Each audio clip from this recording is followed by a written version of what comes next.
আল্লাহ সুবহানাহু ওয়া তাআলার ভালোবাসার যে সকল আলামতের কথা নবী আলাইহিস সালামের হাদিসে এসেছে, তার মধ্য থেকে আমরা 4টি আলামতের কথা আজকে উল্লেখ করব ইনশাআল্লাহ বিইذنিল্লাহ। তার প্রথম আলামতটি প্রায় বেশিরভাগ হাদিসের কিতাবে বর্ণিত হয়েছে, যে রাসূল করিম সাল্লাল্লাহু আলাইহি ওয়াসাল্লাম ইরশাদ করেছেন, আল্লাহ সুবহানাহু ওয়া তাআলা যখন কোনো বান্দাকে ভালোবাসেন তখন তিনি জিবরিলকে নির্দেশ করে বলেন যে অমুকের তার আমলের কারণে, তার চিন্তাধারার কারণে, তার চলাফেরার বিশুদ্ধ উপায় এবং পদ্ধতির কারণে আমি তাকে ভালোবাসি। আল্লাহ সুবহানাহু ওয়া তাআলা ভালোবাসাকে তখন জানিয়ে দেন, তখন তিনি জিবরিলকে নির্দেশ করেন তুমিও তাকে ভালোবাসো। তখন জিবরিল আসমানে ঘোষণা দেন যে আল্লাহ অমুককে ভালোবেসেছেন, তাই আল্লাহ নির্দেশ করেছেন ভালোবাসার, তোমরাও তাকে ভালোবাসো। আসমানওয়ালারা অর্থাৎ ফেরেশতারা সকলে তার প্রতি ভালোবাসা প্রকাশ করেন। তখন আল্লাহ সুবহানাহু ওয়া তাআলা স্বয়ংক্রিয়ভাবে পৃথিবীতে যারা বসবাস করে তাদের অন্তরে ওই ব্যক্তির প্রতি ভালোবাসা সৃষ্টি করে দেন। বর্ণাকারী বলেন, আর যদি কাউকে আল্লাহ সুবহানাহু ওয়া তাআলা ঘৃণা করেন, অপছন্দ করেন, একইভাবে অর্থাৎ জিবরিলকে ডেকে বলেন আল্লাহ সুবহানাহু ওয়া তাআলা আমি অমুককে তার কর্মের কারণে তাকে আমি অপছন্দ করি, তুমি অপছন্দ করো। আসমানওয়ালারা অপছন্দ করে, তারপরে জমিনওয়ালা বা পৃথিবীবাসীও তাকে অপছন্দ করতে থাকে। এ হাদিস থেকে বোঝা গেল আল্লাহ সুবহানাহু ওয়া তাআলা যখন কাউকে ভালোবাসেন তার একটা আলামত হলো যে পৃথিবীতে বেশিরভাগ মানুষ বা সচরাচর তাকে যারা চিনে জানে তাদের সকলের ভালোবাসা তার প্রতি আল্লাহ সুবহানাহু ওয়া তাআলা সৃষ্টি করে দেন।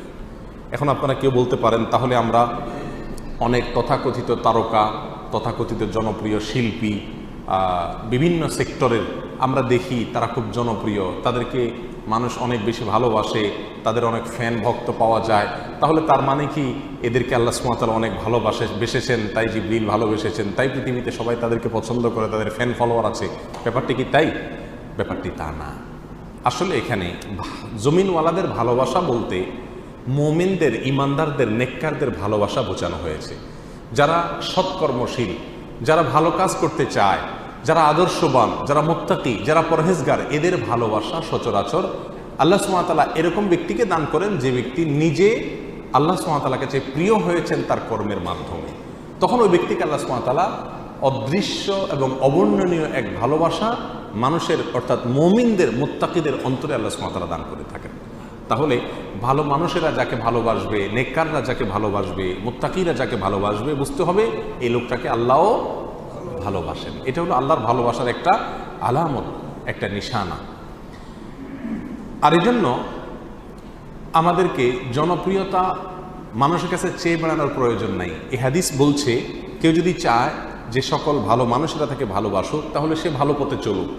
সে ভালো পথে চললে আল্লাহ সুবহানাহু ওয়া তাআলাই তার প্রতি মানুষের ভালোবাসা সৃষ্টি করে দিবেন, তার প্রতি অটোমেটিক মানুষের ভালোবাসা সৃষ্টি আল্লাহ সুবহানাহু ওয়া তাআলা করে দিবেন। অতএব আল্লাহ সুবহানাহু ওয়া তাআলা আমাদের সকলকে মানুষের এরকম ভালোবাসা দান করুন যে ভালোবাসাটি আসলে আল্লাহর ভালোবাসাকে প্রমাণ করে।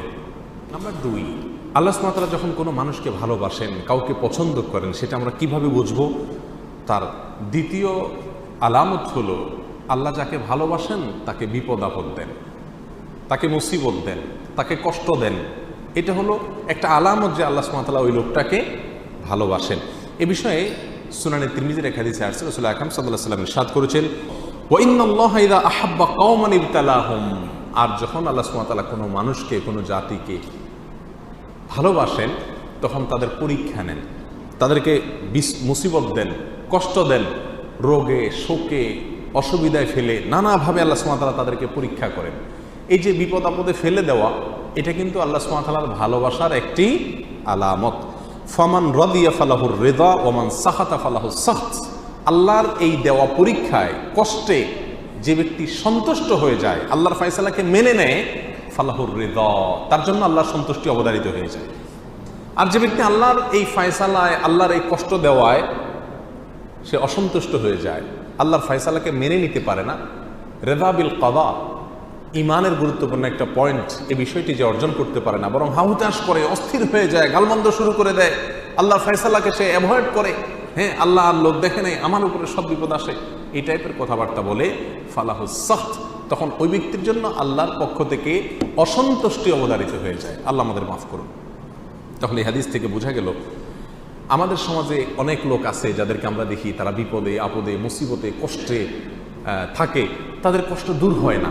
আমরা অনেক সময় বলে ফেলি যে এই লোকটা আল্লাহর কাছে কত অপছন্দনীয়, কত আল্লাহ তাআলার কাছে অপ্রিয়, কত বড় নাফরমান হলে তার বিপদ আপদ দূর হয় না, আল্লাহ একের পর এক বিপদে ফেলছে। তাহলে বোঝা গেল এরকম মন্তব্য করা এটা মূর্খতা সুলভ মন্তব্য, এটা কোনো মুমিনের মন্তব্য না।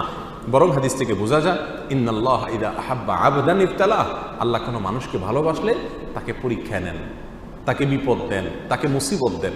আমাদের জীবনে যখন বিপদ আপদ মুসিবত আসবে, এই হাদিসটা আমরা মাথায় রাখি যে এর মানে হলো আল্লাহ আমাকে পরীক্ষা করছেন, মানে আল্লাহ আমাকে ভালোবাসেন। পরীক্ষা তো তার জন্য যে রেজিস্ট্রেশন করে, যে ভর্তি হয়, যে যাকে শিক্ষক বা শিক্ষা প্রতিষ্ঠান যাকে নিজের মনে করে তারই পরীক্ষা নেয়। যাকে নিজের মনে করে না তার পরীক্ষার কোনো ব্যবস্থা থাকে না। আল্লাহ সুবহানাহু ওয়া তাআলা যার পরীক্ষা নিচ্ছেন, যাকে বিপদে ফেলছেন, এর মানে হলো আল্লাহ সুবহানাহু ওয়া তাআলা তাকে নিজের মনে করেন। আল্লাহ তাআলা তাকে তার বান্দা হিসাবে টেস্ট করেন, যাচাই করেন। আল্লাহ আমার জন্য আপনি যে ফয়সালা করেছেন সেটা আমি নিজের জন্য যেটা ফয়সালা করছি তার চাইতে বেটার হবে, এতে কোনো সন্দেহ নাই। কারণ আমার ভালো আমি যতটুকু বুঝি আপনি তার চাইতে অনেক ভালো বুঝেন। অতএব আমার এই বিপদের মধ্যে কোনো কল্যাণ নিহিত আছে, এটাকে মেনে নিয়ে সন্তুষ্ট চিত্রে আল্লাহর ফয়সালাকে গ্রহণ করে নেওয়া, এটাই হলো মুমিনের পরিচয়। আল্লাহ সুবহানাহু ওয়া তাআলা আমাদেরকে ভালোবাসেন, তার প্রমাণ হবে আল্লাহর পক্ষ থেকে আমাদের জীবনে ছোট বড় বিভিন্নভাবে পরীক্ষা নেওয়া। আমরা জানি কোরআনে কারিমে আল্লাহ তাআলা বিভিন্ন নবী রাসূলদের ঘটনা বলেছেন। এর ভিতরে সবচেয়ে বেশি কঠিন পরীক্ষা যার জীবনে আসছে তিনি কোন নবী ছিলেন? ইব্রাহিম আলাইহিস সালাম। ইব্রাহিম আলাইহিস সালাম সম্পর্কে আল্লাহ সুবহানাহু ওয়া তাআলা কোরআনে কারিমে একাধিক জায়গায় বলেছেন কি কি পরীক্ষা নিয়েছেন। ওয়া ইয ইবতালা ইব্রাহিম, যখন আল্লাহ সুবহানাহু ওয়া তাআলা ইব্রাহিমের পরীক্ষা নিয়েছেন, ইব্রাহিমের পরীক্ষা আল্লাহ তাআলা নিয়েছেন। কেন ইব্রাহিমের পরীক্ষা নিয়েছেন? আল্লাহ তো ফেরাউনের পরীক্ষা নেন নাই, আল্লাহ তো বলেন না আল্লাহ নমরুদের পরীক্ষা নিয়েছেন, আল্লাহ এটা বলেন নাই কোরআনে কোথাও যে আল্লাহ আবু জাহালের পরীক্ষা নিয়েছেন, আবু লাহাবের পরীক্ষা নিয়েছেন। তারা তো স্টুডেন্টই না, তারা তো আল্লাহর বান্দাই না, নেককার বান্দাই না, মুমিন বান্দাই না, যার কারণে তাদের পরীক্ষা নেওয়ার প্রশ্ন নাই। যার জীবনে বিপদ আছে, ইমানদার যদি হয়ে থাকে তাহলে বুঝতে হবে সে আল্লাহর কাছে কোনো না কোনো কারণে প্রিয় হয়েছেন, আল্লাহ তাকে পরীক্ষা করছেন। বিধায় অস্থির এবং ব্যাকুল হওয়া যাবে না। আল্লাহ তাআলা আমাদের তৌফিক দান করুন। তাহলে দ্বিতীয় আলামতটি আমরা পেলাম আল্লাহর ভালোবাসার। তৃতীয়, আল্লাহ যখন আমাদের কাউকে ভালোবাসেন তার আলামত কি? এটা বড় জটিল আলামত, বড় কঠিন আলামত। তার আলামত হলো আল্লাহ সুবহানাহু ওয়া তাআলা তাকে দুনিয়া থেকে দূরে সরায় রাখেন, দুনিয়ার সাথে মিশে হাবুডুবু খেয়ে একাকার হয়ে যাওয়া থেকে আল্লাহ তাআলা হেফাজত করেন।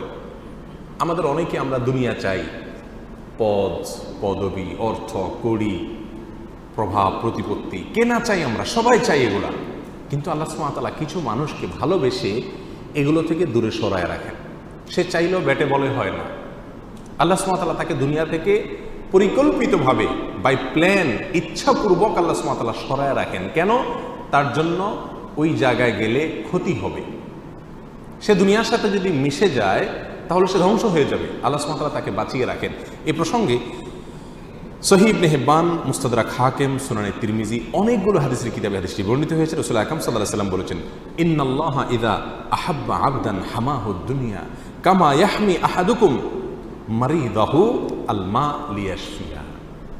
তোমাদের কেউ, তোমাদের প্রিয়জনরা অসুস্থ হলে যেই রোগে পানি টাচ করলে অসুবিধা হবে তাকে যেরকম পানি থেকে তোমরা বাঁচিয়ে রাখো, আল্লাহ যখন কোনো মানুষকে ভালোবাসেন তার আল্লাহর ভালোবাসার মানুষটাকে আল্লাহ তাআলা দুনিয়া থেকে এরকম বাঁচিয়ে রাখেন। দুনিয়া থেকে আল্লাহ সুবহানাহু ওয়া তাআলা এরকম বাঁচিয়ে রাখেন। এখন চিন্তা করেন আপনার জীবনের যত অপ্রাপ্তি, আমাদের জীবনে যত অপ্রাপ্তি, যত চাওয়া আমাদের পূরণ হলো না, আল্লাহ সুবহানাহু ওয়া তাআলা যদি এটা আমাকে পরিকল্পিতভাবে ভালোবাসেন বিধায় আমাকে এখান থেকে সরিয়ে রাখেন, তাহলে আমি যা হারালাম তার চাইতে পেলাম অনেক বড় কিছু। আল্লাহর ভালোবাসা পেলাম, আল্লাহর পছন্দনীয় মানুষের তালিকায় চলে গেলাম, অনন্ত অসীমকালের সুখ সমৃদ্ধি আমার হয়ে গেল। অতএব দুনিয়ার কোনো কিছু না পেলে মুমিন কখনো বিচলিত হয়ে পাগল করা হয়ে যাবে না। আমরা যে অস্থির হয়ে যাই এটা হলো আমাদের ঈমানের দুর্বলতা, এছাড়া কিছু না। আল্লাহ সুবহানাহু ওয়া তাআলা আমাদের সকলকে বুঝার তৌফিক দান করুন। এ বিষয়ে বেশ অনেকগুলো হাদিস পাওয়া যায়, আমি শুধু একটি উল্লেখ করলাম। একই অর্থের একই বিষয়কে প্রমাণ করে নানামুখী বিভিন্ন রকমের হাদিস পাওয়া যায়। এই সবগুলো হাদিসের খোলাসা কথা একটাই, আল্লাহ তার প্রিয় বান্দাদেরকে সচরাচর দুনিয়া থেকে একটু দূরে রাখেন। এর মানে কিন্তু আবার এটা না যে আল্লাহ তাআলা কাউকে দুনিয়া দিলে তার মানে আল্লাহর কাছে সে ঘৃণিত ব্যক্তি না। আল্লাহ তার প্রিয় বান্দাদের কাউকে কাউকে দুনিয়া দিয়েছেন। যেমন ওসমান রাদিয়াল্লাহু তাআলা আনহু, তাকে আল্লাহ তাআলা দুনিয়া দিয়েছেন, আবার তাকে আল্লাহ ভালোবাসতেন। সুলাইমান আলাইহিস সালামকে আল্লাহ তাআলা দুনিয়া দিয়েছেন, আবার তাকে ভালোবাসতেন। দাউদ আলাইহিস সালামকে আল্লাহ তাআলা দুনিয়া দিয়েছেন, আবার তাকে ভালোবাসতেন। এভাবে বহু মানুষকে আল্লাহ সুবহানাহু ওয়া তাআলা দুনিয়া দিয়েছেন, আবার তাদেরকে ভালোবাসতেন। বিধায় যাদের পয়সা কড়ি আছে তারা সব আল্লাহর শত্রু এরকম মনে করারও কোনো কারণ নাই। তবে হ্যাঁ, সচরাচর বেশিরভাগ ক্ষেত্রে আল্লাহ সুবহানাহু ওয়া তাআলা যাদেরকে ভালোবাসেন তাকে দুনিয়া থেকে সরায় রাখেন। কারণ দুনিয়া যত দিবেন সে ভোগ করবে খুব সীমিত, হিসাব দিতে হবে অনন্ত অসীমকালে দাঁড়িয়ে অত্যন্ত কঠিন পরিস্থিতিতে। আল্লাহর ভালোবাসার আরেকটি আলামত হলো নেক কাজ করার সুযোগ পাওয়া। আল্লাহ যদি কাউকে নেক কাজ করার সুযোগ দেন, ভালো কাজ করার সুযোগ দেন, তৌফিক হয় ভালো কাজ করার, ভালো পথে চলার, এর মানে হলো আল্লাহ সুবহানাহু ওয়া তাআলা তাকে ভালোবাসেন। বিভিন্ন হাদিস থেকে আমরা জানতে পারি এই বিষয়টি। রাসূল আকরাম সাল্লাল্লাহু আলাইহি সাল্লাম যেমন এক হাদিসে বলেছেন, আইয়ুরিদিল্লাহু বিহি খায়রান, আল্লাহ তাআলা কারোর কল্যাণ চান অথবা তাকে দিয়ে কল্যাণ করাতে চান, ইউফাক্কিহু ফিদ্দীন, তাকে দ্বীনের বুঝ, দ্বীনের নলেজ, দ্বীনের ইলম আল্লাহ তাআলা দান করেন। দ্বীনের ইলম পাওয়া, ভালো কাজ করতে পারা, ইবাদত করতে পারা, এটাও আল্লাহ সুবহানাহু ওয়া তাআলার ভালোবাসা পাওয়ার অন্যতম একটি আলামত এবং লক্ষণ। আল্লাহ সুবহানাহু ওয়া তাআলা আমাদের সবাইকে তার প্রিয় পাত্র হওয়ার তৌফিক দান করুন।